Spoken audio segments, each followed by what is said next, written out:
Ha yake ummatore julɓe lesdi Naajeeriya ɗo naafa julde Layha. Ardiiɗo lesdi Naajeeriya Bola Ahmad Tinubu be jami'en gomnati tedduɓe hawtaade be filoɓe kastaɓe ha lesdi ndin on jaaliri ha babal sallikere ngal Dodon Barracks gongal ha fattude Obalande nder berniwol Lagos ngam naafugo.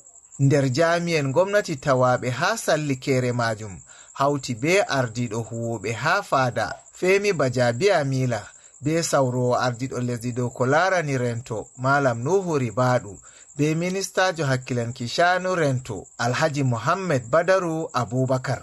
Nder filoɓe kastaɓe bo woodi Alhaji Aliko Dangote jawmu kompaniwa Dangote Group be Alhaji Abdulsamad Isiyaka Rabiu jawmu kompaniwa Boa Group be nanta Mustawale Tinubu ardiiɗo kompaniwa nebbam petur nga Owando. Limanjo julurde Lagos maunde Sheikh Suleiman Oluwa Toyin Abunola ardi ɗum naafi.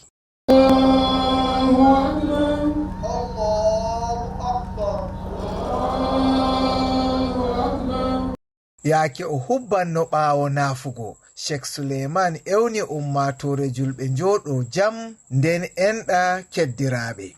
They were united and Allah made them a symbol of unity. Nigeria must be one. We must rise above tribal and religious sentiment. Whether Muslims, non-Muslims. So ni en giɗi lesdi meɗen Naajeeriya wooɗa dole kawten hoore fa'en yeeso. Ndayen holluki feerotiral dow ko laarani lenyol. Ko a laati Ibojo, ko Yarbankejo, malla bo Hausajo, dole itten ngayngu dow feerotiral meɗen. To ensure peaceful coexistence and progress of our nation, Nigeria. Kanko ma yaake o wolwanno ardiiɗo lesdi Naajeeriya Bola Ahmad Tinubu ewni dow ummatore Naajeeriya ndo'ana soje en lesdi ndin. Well, as we make sacrifice, we should remember to pray and give to those who are very vulnerable. En siftora en do'ana hawtaade be wallitiggo famɗa sembe en nder meɗen ha wakkatire ndeɗo. Dole kawten hoore enɗootiren mballiten keddiraaɓe men tabitinen yiide hakkunde meɗen. Ha fahin do'anen soje en meɗen ngam heɓango en rento. Ɓe ɗo jinni darnde ngam wawtango en ɓillaji soyde rento bana kuuɗe saggarleku be fasoɓe ɗum en yiidata hande.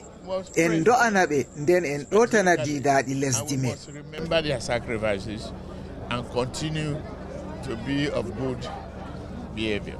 Hande ko ɓurata asawere Tinubu ɗo ha Lagos. O yaari gilla ha Lagos on ngam siwtare julde Layha hawtade be omtugo kuuɗe ɗe gomnati maako huwi albarka hewtugo gomnati man duuɓi 2 dow laamu.